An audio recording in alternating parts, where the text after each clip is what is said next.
Hello ladies and gentlemen, welcome back once again to the first ever North American Guild Wars 2 Go4GW2 Cup on ESL. My name is Blue, joined today by Grouch, and we're heading into our first Grand Finals, which is going to be between the Absurd and the Abjured. This game already has quite a bit of a story behind it, so Grouch, for anybody who was not here earlier when we were talking about it, why don't you tell the folks what the kind of dynamic between these two teams is?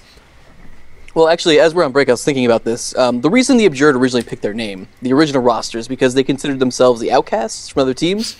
Kind of a hodgepodge of players that kind of came together and became the top team. Now, within that, you now have the Absurd, who are the rejected players from the main roster of the rejected players. It's kind of like rejectedception, I think. But these guys are all awesome players. These guys are amazing. That's why they're all in the finals right now. The Abjured, obviously, is the NA World Tournament Series champions for, well, they'll be traveling to China to play at the finals event, essentially. So looking forward to seeing that at the beginning of December. But the other roster here, looking at the Absurd, this is going to get confusing.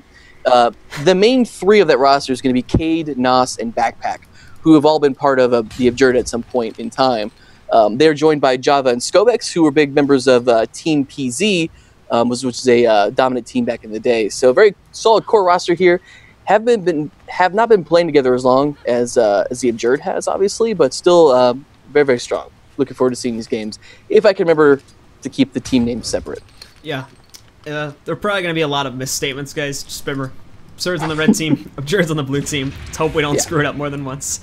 Anyway, folks, we're going to jump immediately into the first game here. We're giving our teams the signal to ready up now. Once again, quick preview of what our first map has to offer over here on the Forest of Niflhel as we take a quick look at the mechanics. Welcome to the Forest of Niflhel.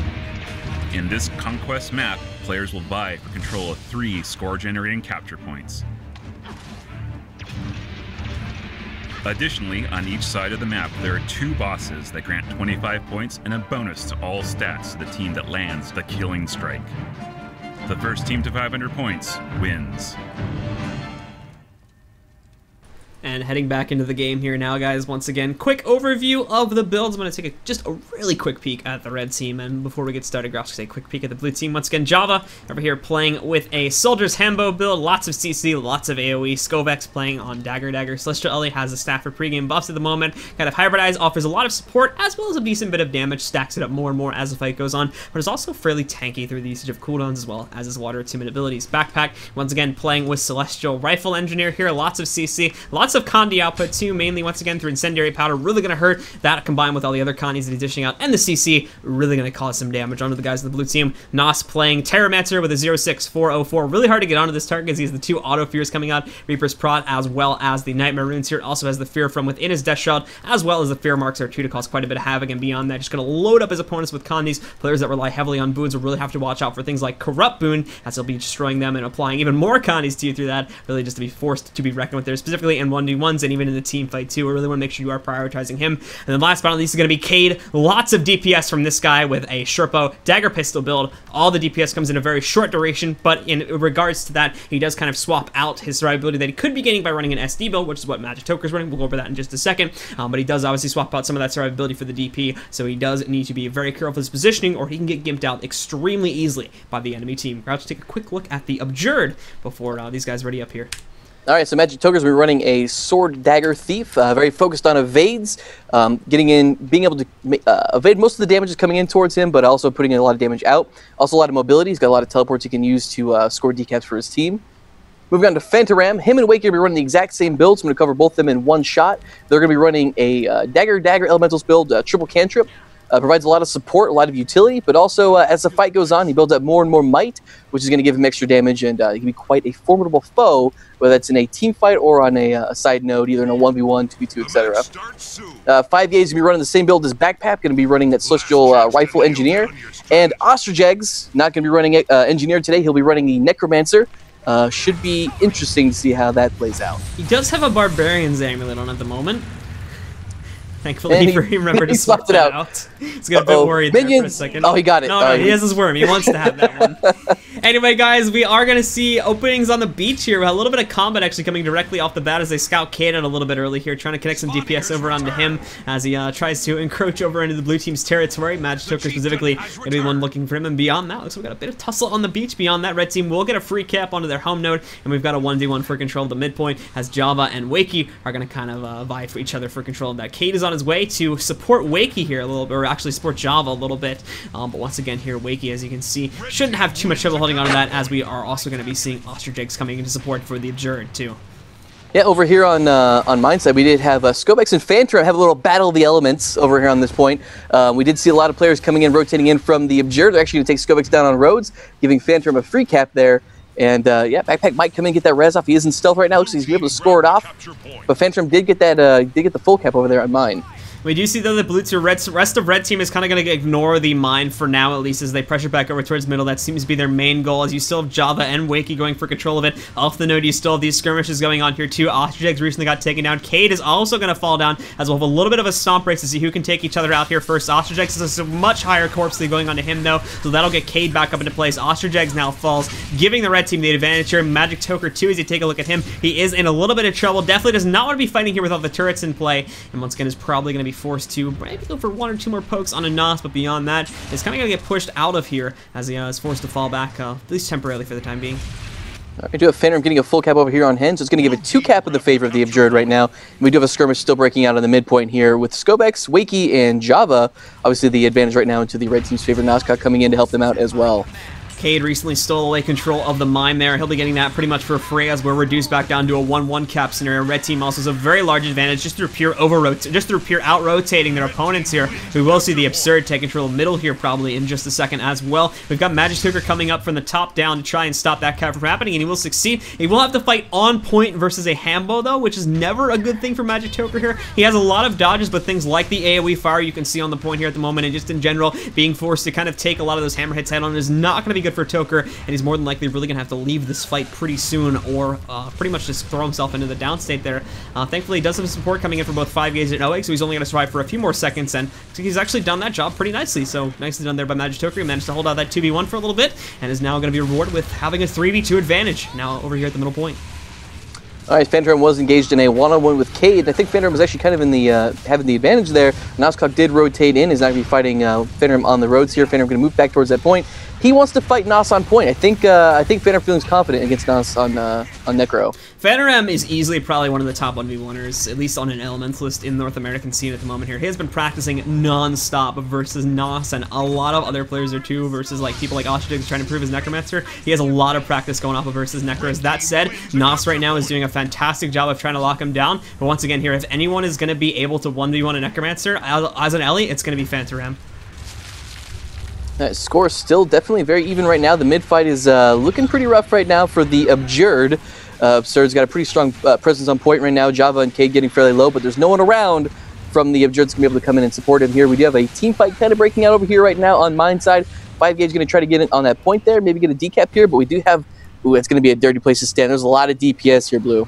As we take a look once again at what's going on in the mine fight, 5-gauge in a lot of trouble here, casting through a gear shield to try and keep himself alive. Still 3 seconds away from a healing turret, but looks like he might have just cleared it. Jump shotting out of the way. He's going to get his healing turret up right now. Does not get that off, though. His backpack gets the lucky shot off with an auto attack. They don't actually know his body location just yet, though, but now he's going to pop out of stealth there. Once again, we've got Cade on the way over here to try and connect enough DPS to keep them off his corpse. Ostrich is going to get swung over towards the corpse there, and it looks like they will secure that kill in a 5-gauge, and actually probably evict the rest of the members from the Abjured off this node here as well. As you take a look once again at what's happening on the node itself, OEGS and Fancy going off against Scovex. You recently had Backpack and soon Nos as well joining this fight, but if they don't get Scovex back up, they might be in a bit of trouble, as they will be in an even fight here, which I personally would have to toss the advantage towards the Abjured if they manage to take him out. Thankfully, that's not going to be the case. As they get Scovex back up, Nos is going to resurrect him, and we're going to be in a 3v2 fight in favor of the Absurd, which is going to force the guys from the Abjured to fall back over towards the middle point.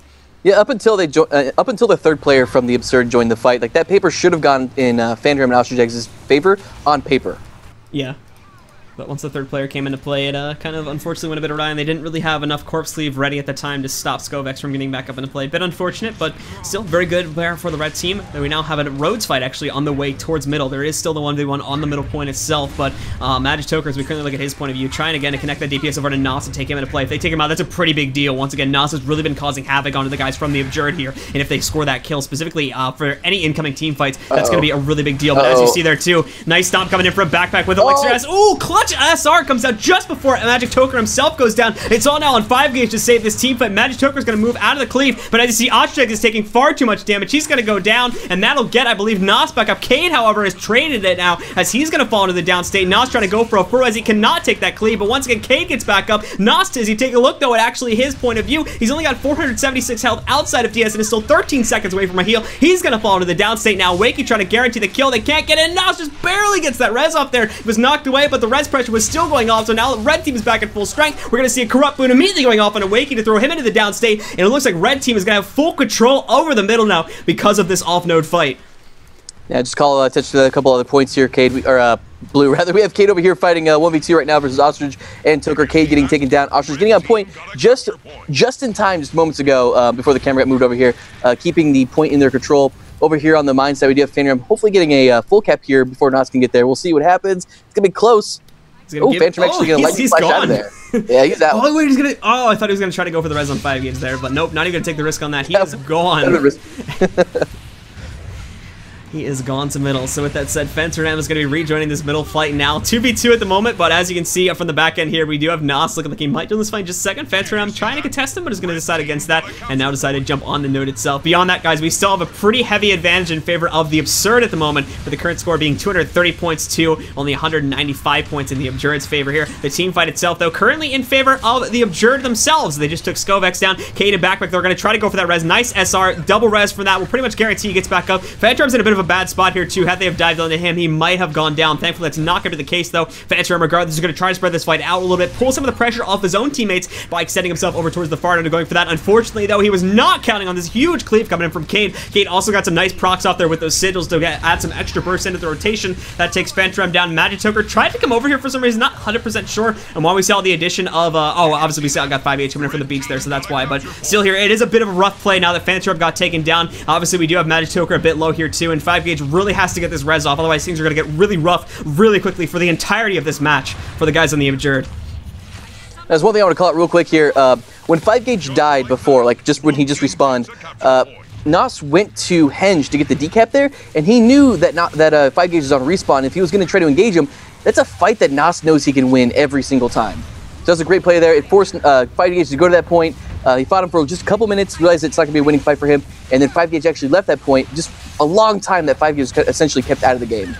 As we take a look back over here, once again, in the fights themselves. Over at the mine at the moment, you do have 5 gauge going down. He does get that pull-off on his Skovex before he ends up getting completely knocked out, but regardless, Phantom, he might have screwed up his RTL there because he ported back in for some reason, but regardless, we do see Phantom. He's not trying to leave this engagement. Cade is ready to go for an engagement onto Phantom himself, though, and there we go. Big burst coming onto Phantom. Phantom trying to loop back around, then attempt to maybe get 5 gauge back up, but we all know that's not going to happen considering his current health pool, and it looks like Phantom is really just screwing around with Cade at the moment here, trying to maybe buy time or something for his teammates to get back to mid or to win the fight over there at Henge, but beyond that, I'm really not 100% sure on what Fanta's doing unless he's really trying to waste time versus Cade.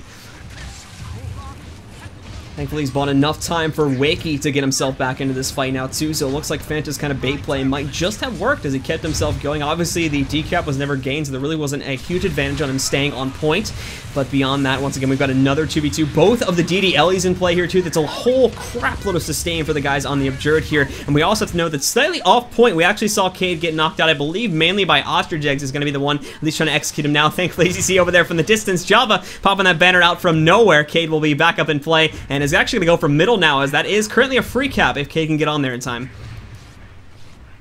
All right, so I think is Ostrich going to try to engage that fight? It's going to be a rough fight for Ostrich, I'm going to be honest. Cade versus OE on Necro is maybe not the best matchup. We'll have to see how things go here. Does get the fear off over on the Cade. Nice engagement, nice amount of condies. Does get the Morgana chains off there too, so that's going to mobilize Cade. Nicely done here, but at the same time, Cade still has quite a few cooldowns in his arsenal. He's not dead just yet. We do see the fear coming off from the stolen ability, and it looks like Cade is going to leave this. Those condies might prove to be just a little bit too much. Oh, nice. Oh, man, I'm eating my words. Oster's doing an awesome job versus Cade. It was really well played.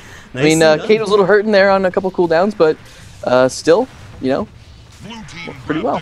So once again here, now we do see the Abjured. They're starting to come back into this game, guys. Current score 361 to about 300 points. Abjured does have a 2-cap at the moment here. It is being contested, as you're going to see. Well, either apologies, it's not being contested, as Osterjags is just going to finish up this one. Red team looks like they're trying to apply most of their pressure to both the mine point as well as the quarry point. And let's take a look at how both these fights are going. Magic Toker as well as 5Gauge are locking down on the Nos at the moment here. Additional support is on its way, I believe, from Skovex. But once again here, this might be coming in a bit too late considering Nos's current health pool, but we have to wait and see, as it looks like, again, there's going to be enough pressure to force the guys from the blue team off the node temporarily. Enough time to buy a decap, as you just saw, but not enough time in order to stop Nos from possibly going down there. This is a really nice turnaround in terms of damage, though, on a Magic Toker, and actually will take him out of play. 5Gauge, it looks like, again, he's just going to give up and leave this fight, but he did take Nos down just a couple seconds ago. Got that teleport. He's going to get the small stomp. Toker should be able to teleport away from the first attempt here. Going to get the stomp off of Nos, so Magic Toker is going to res. That's a really good play by 5Gauge. Nicely done indeed. Once again here, this will be an easy lockdown now for the guys on the blue team. They got to move out very quickly from this, though, because they did just lose control of the middle point. Cade is going to be stealing that one away for free. I don't think he's going to stick around, though. Actually, no, he does scout out the 3 guys coming in from the blue side, so he will be chilling out here for a couple seconds. Blue team as well. Backpack specifically is on his way. Fanta jumps on the node initially here. Backpack did try to stop that from happening, but failed his magnet pull, putting that onto a big cooldown here once again. And beyond that, we're just going to get thrown into a huge mid fight now. Cade gets caught right in the middle of it and instantly gets bursted out of play. Backpack and not get a mana res off. Cade's going to be dead, and now Backpack has to survive a 3v1. He's not even going to attempt for that. He's getting feared off the node there anyway. Blue team's going to score a nice quick cap back over here at the middle point, bringing them back into the game, and now only 30 points behind their opponents, possibly allowing them to come back. Keep in mind, there's only 3.5 minutes left in this game as well. Toker going to try to engage on Backpack here. And I just want to call, or I just want to make a note, like, the further along we get in this game, like you said, 3 minutes left, the scores are pretty close. Like, the more and more relevant the bosses are going to be. Teams are actually going to take those chances once they start to realize that they actually need to do those, or they're going to be in trouble.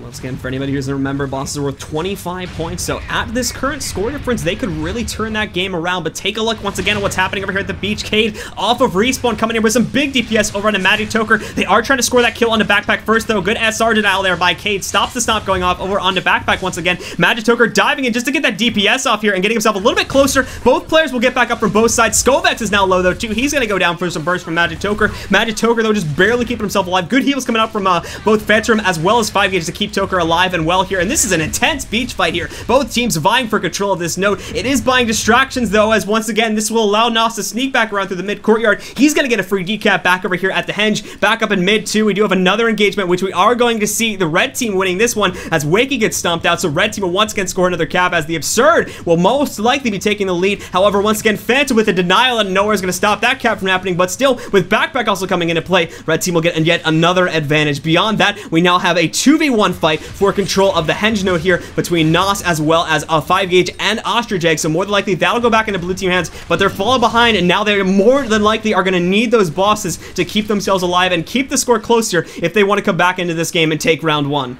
Yeah, right now the Absurd is within boss kill range. If they get a double boss kill right now, they actually can take the game immediately. For the Abjured, not quite so much. They need about 75 points. You can only get 50 points from bosses right now. Yeah, I think, to be honest here, once again, this was a bad call. I think we should have seen 5Gauge go immediately for the Chieftain as we check things out back over here. He is kind of going to be forced to fall back over towards his home point as both Osterjags and Nos are in a bit of a downstate fight. Obviously, blue team will be winning this one as we see Nos get DPS down just in the nick of time there, too, as Backpack was also joining that fight. But to be honest there, had 5Gauge have gone for that boss immediately, that might have been the better choice. It seems as though it was kind of a dead giveaway at that point. But still, as we take a look at things here, once again, no one going for those bosses just as of yet. Red team might decide to make an attempt for one back over here at the blue team's home side, but beyond that, if red team can just hold on to this middle point and we don't see any bosses killed, it's going to be a victory for the Absurd here. We got about 30 seconds left here. Oster's going for that, he's going for the Plague Stomp on Cade. Just barely gets it off. Two bosses engaged now. Let's check out once again what's going on over here with Chieftain Udahan. That one's probably going to take a bit longer. Blue team, though, is going all in for that one. They have no contestation on that one. They will take that down without a doubt. Nos is way too far away to stop that from happening. There's one. But let's take a look at what's happening back over here as we check out Chieftain. It's getting very low regardless. 5 seconds. Oh, the kill. Kill onto Osterjags there, too, coming out of nowhere on the henge. That's actually going to end the game, guys. And we will see the Absurd getting a stealth kill off onto Osterjags. The Absurd will win round 1 with a final score of 503 to 480, putting them only one game away of claiming this weekly's top prize of $400. Yeah, it was a pretty close game there. I think that the bosses were probably engaged a little bit too late. Obviously, that final kill from or onto Ostrich Eggs actually not getting into their favor there. But I mean, damn close though.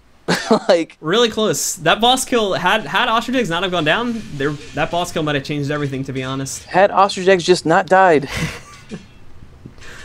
Oh, Eggs. He had to go for that YOLO plague form stomp, basically, and that. I think that was interesting. Much lost it in the game, I think, to be honest. They got that kill, but yeah, I mean, he might not have died had he have gone for that, because he had Death Shroud. He had plenty of Death Shroud ready to go. Well, he popped into it after Plague ended, or he jumped out of Plague manually, right, and then went into Death Shroud. He had it up for a while, but the amount of health that he had going into Death Shroud was like negligible. Like it was like a couple hits, I'm pretty sure.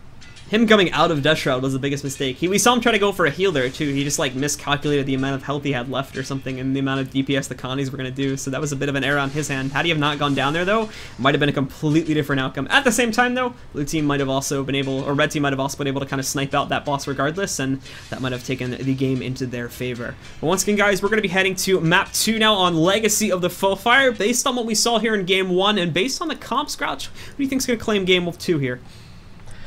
This is tough, man. I mean, this game really comes down to decaps, right? Like, you really have to have your Thief focused on getting decaps when it's opportune for your team.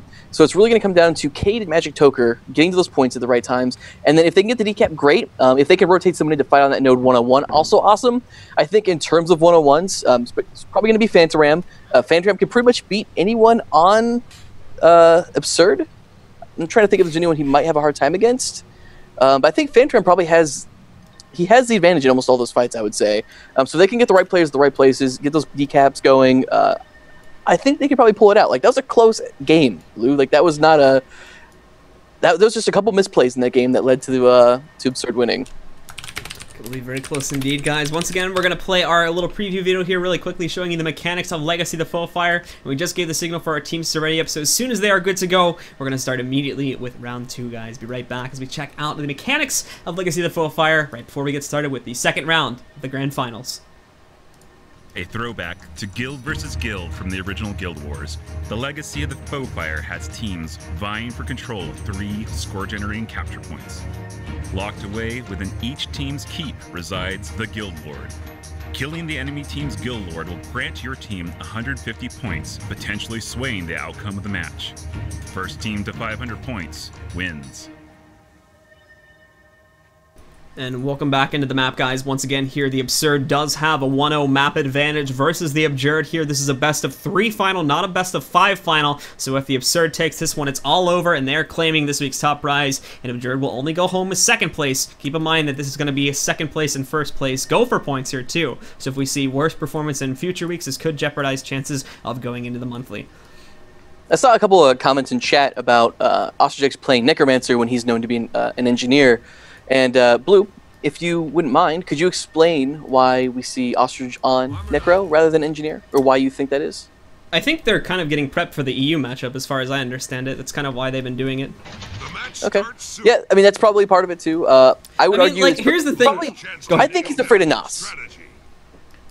If that was the case, I mean, if that was the case, why wouldn't? No, I can understand that. Yeah, now that I'm thinking about it, but I think Ostrich is trying to avoid the hard counter there, and if they have 5-gauge and Ostrich both on the engineers, like those are fights that Nas wants to be in all the time, and so now it's a little bit more even in that department. Like, as everyone knows, a Necromancer versus an engineer is probably one of the hardest matchups, really, that there is. Yeah. Alright, guys, so once again, the second game has started now, so we do have the Absurd. They're going to go for a heavy 3-man crossover onto their opponent's Farno. They might not see this, however, as once again, we've got 2 people defending from the blue side. They might get a chance to surprise Nas or Backpack here. They're surrounding Nas at the moment, going to try to lock him down, but actually, no, looks like they're going to try to go for Backpack here, locking him into a corner. Magic Toker go for big DPS onto him as well, and we'll see Ostrich Eggs try to do that in just a second, too, but it looks like for the time being, both teams are holding on quite right. Nas, however, is locked down here, could run into some trouble, but good Conde returns going off over there onto 5-gauge to lock him down. That's going to put some trouble on his end. Force him to pop his heal and keep this team fight going into what, at the moment at least, is on pretty even terms. Yeah, over on the midpoint there, we did see Java and Cade making quick work of Wakey, so the midpoint's going to be going to the Absurd here just momentarily.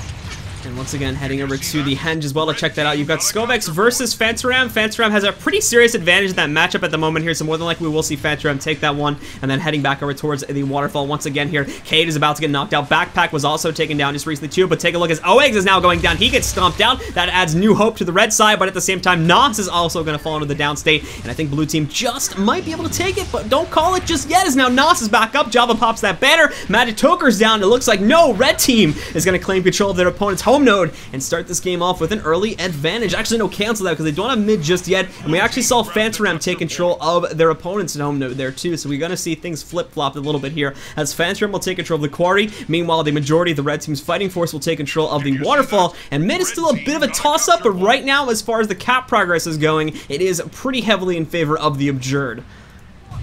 Yep, Blue, that's the beauty of the banner, by the way. Like we talked about it before, like that banner is such a long cooldown, but if you use it correctly, if you use it at the right time, it could just completely turn fights around. Like we saw Toker go down, Java get the res up on his ally there, and just completely turn that fight in a 180. But he's got 240 seconds so he can do it again.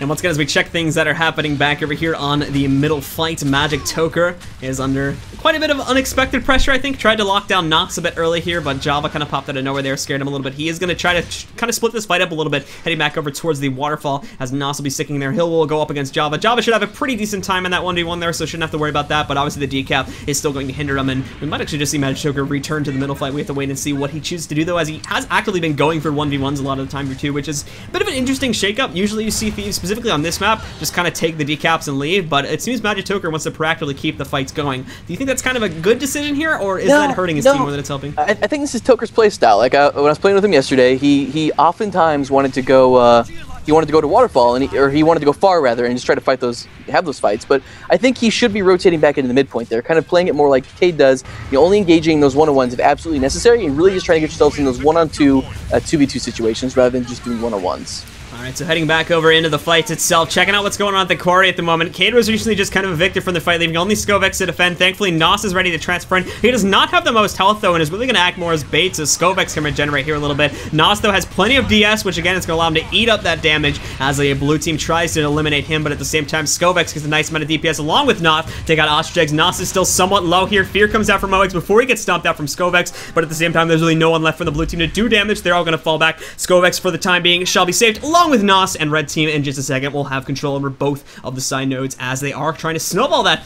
back over towards middle, but that may be a bit of a risky play here as Backpack is in a bit of trouble on Cade as well here, not looking too hot at the moment, might get knocked out, but it seems they've got the situation handled. They just took down Fantaram. 5Gauge is currently the only person left that can defend this, along with Wakey on the point, and then the other players from the blue team are either preoccupied with what's currently going on over here at the waterfall, or they're on respawn. Yeah, Blue, I just want to call attention really quick over here to Waterfall again. So we had Toker and Java still fighting it out on this point. They finally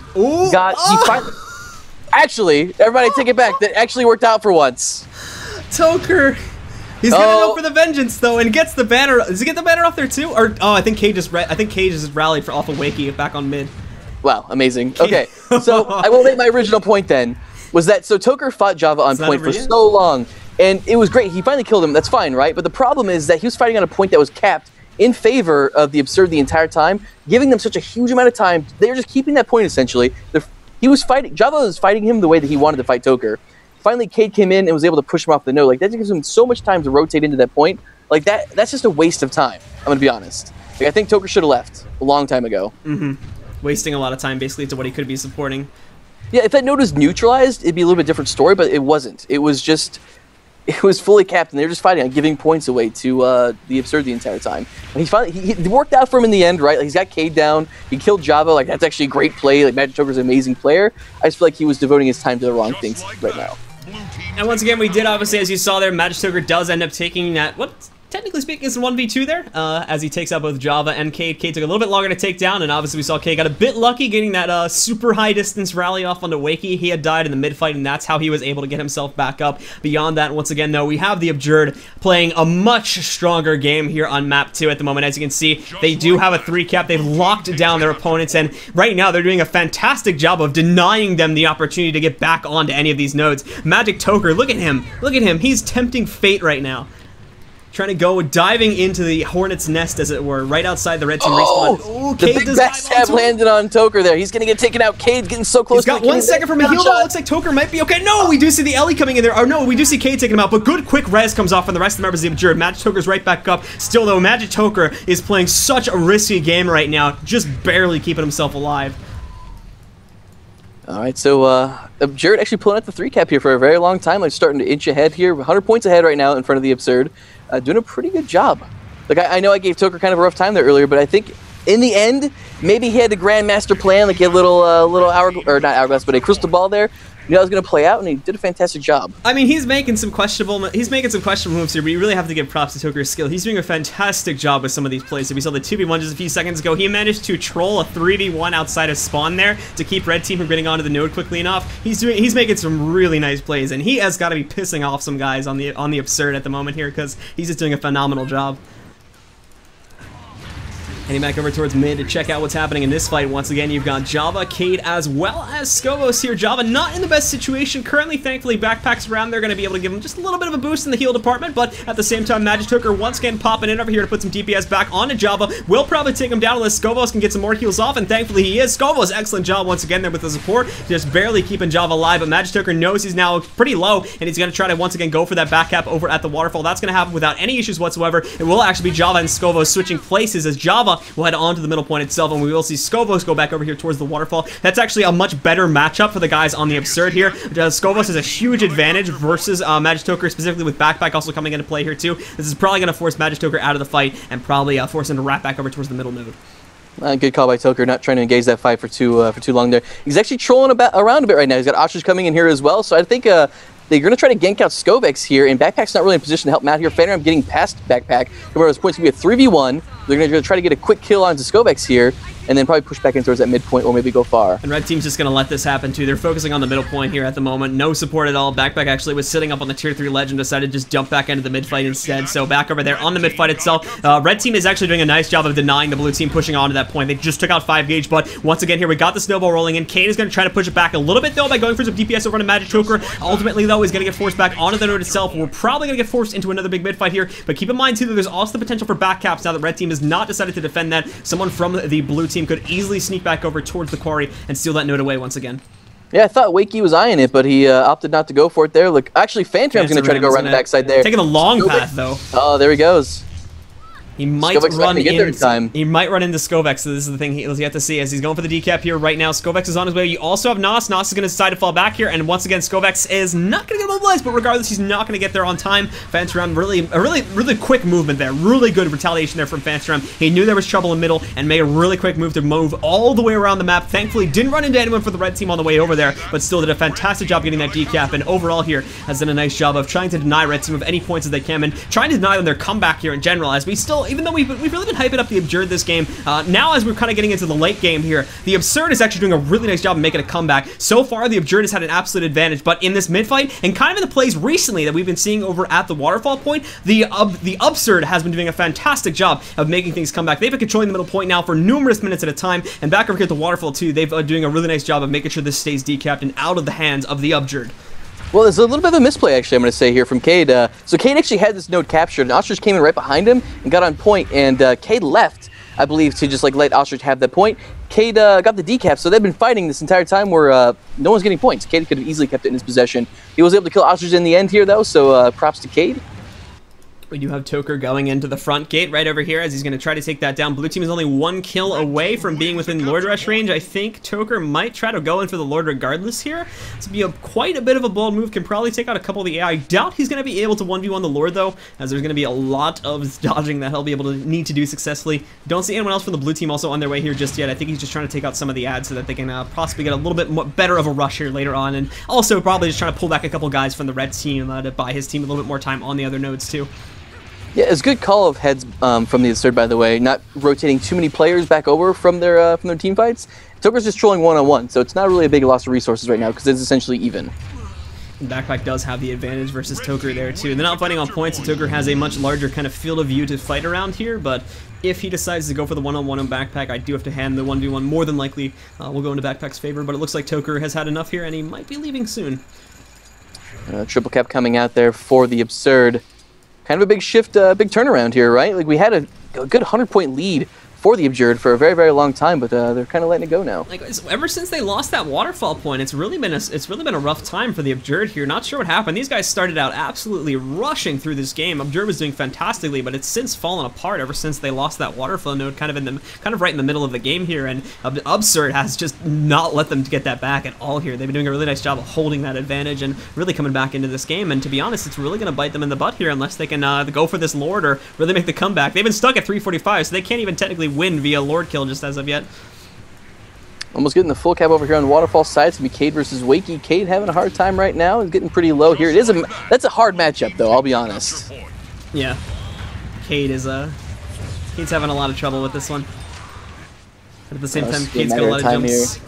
Oh, he's getting out of range, though. I've been watching him for a few seconds now. He's been doing a nice job jumping around. That poison's going to expire. He's still 8 seconds away from a heal, but Wakey, I think, at this point is not even going to try for that. Wakey's just going to let him go. Cade knows he's too low, so he's just going to retreat back over towards the middle. And let's take a look once again here, guys, as blue team's going all in. They're going to try to go for the Lord kill. It has been engaged. Backpack and Scovilles are here to defend. Magic Toker is offending. We've got as well, I believe the Ellie is here, but Magic Toker got absolutely destroyed by the AI, as we see Ostrogix coming into play here, too. Beyond that, you've only got Fansram adding some DPS onto the red, though. This is not looking so good for the guys on the Abjured here as they try to take this down once again. It looks like it might be failing. They're not really connecting any DPS onto the Red Lord at all, and this is just not looking like it's going to. All they finally got Magic Toker to connect some deeps, but still, the Lord's overall damage applied to him is just somewhat pitiful at this point, as Red Team is doing a really nice job of supporting that Lord, as well as in general denying the Blue Team from even doing that DPS in the first place.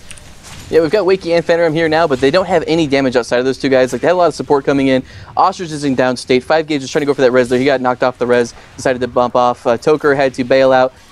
Where did Toker go? Toker actually got killed in the roads there when he tried to escape. So that was a... Everyone's dead.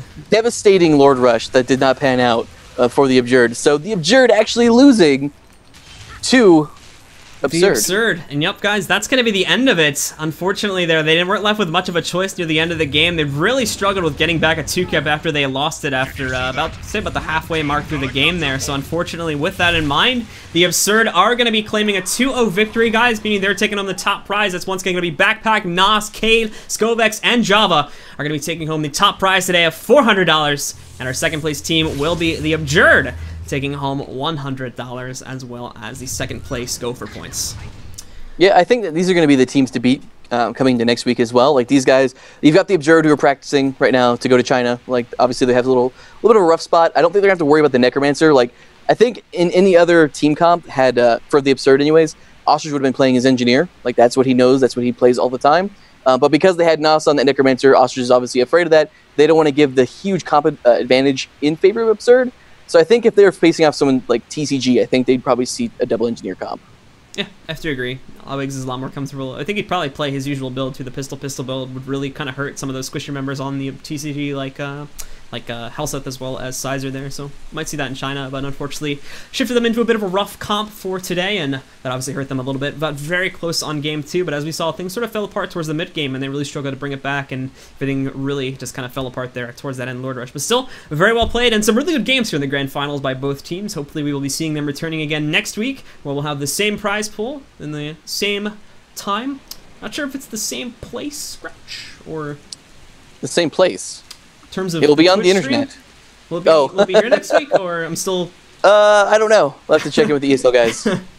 Still trying to confirm, because I think it's like shifting a little bit, not 100% confirmed on what the details are with it. But anyway, guys, we'll have details on that, I believe, coming out on the ESL website throughout the week. Be sure to follow the ESL's Facebook and Twitter links. Those are in the bottom right corner of the screen at the moment. Facebook.com/ESLGW2 and at ESLGW2 for information on next week's Gopher Cups. If you're interested in participating in these cups, guys, once again, these are free to sign up for, and anyone is allowed to enter. All you need is a group of yourself and 4 friends, and you can just go ahead, sign up on the ESL website, and get a chance to play for a total prize pool of $500 weekly, as well as Gopher points to qualify for the monthly final. Once again, guys, if you are interested in signing up, just go head over to play.eslgaming.com/guildwars2, and all the info you need should be right on that site. Beyond that, Grotch, do we have any... So, Blue, did the Miss PD Cup still happen on Thursdays? Yes. They're not streamed anymore, though. That's the big difference. That's exactly what I want to talk about. So if you guys want to play with you and your pals, your buddies, but you don't want to jump into the Go4 Cups, like you think they're a little bit intimidating, there are cups on Thursdays still. There's still the ESL Weekly Cup, and there's also the Misspedia Weekly Cup that you guys can jump into. The Misspedia one's not streamed, so if you want to play, if you want to practice in a safe environment, don't have to worry about losing on stream and whatnot. I definitely encourage you guys to sign up and play in the Misspedia Weekly Cup or the ESL Cup. And if you feel comfortable and you want to jump right into the action, obviously you can sign up for the ESL Go4 Cup at any time. There's no restrictions. You can be from any country, any age, whatever. So hopefully we'll see you guys next week. You can sign up for both too. Anyway, guys, beyond that, we hope you've enjoyed today's stream. Be sure to tune in next week. I believe it'll be at the same time. Like we said, we still have to confirm which streams it'll be on, but I think more details on that will be coming out next week, so be sure to look for that. But for now, just assume it's going to be at the same place right here on the Guild Wars 2 Twitch channel. Beyond that, folks, once again, if you cannot join us for any other events happening throughout the week from all of us here at ESL, we hope to see you next week at not only the North American Go4 Cup number 2, but for the European Go4 Cup number 2 as well. Thanks once again, guys, for tuning in, and we'll see you next time. Have a good one, folks.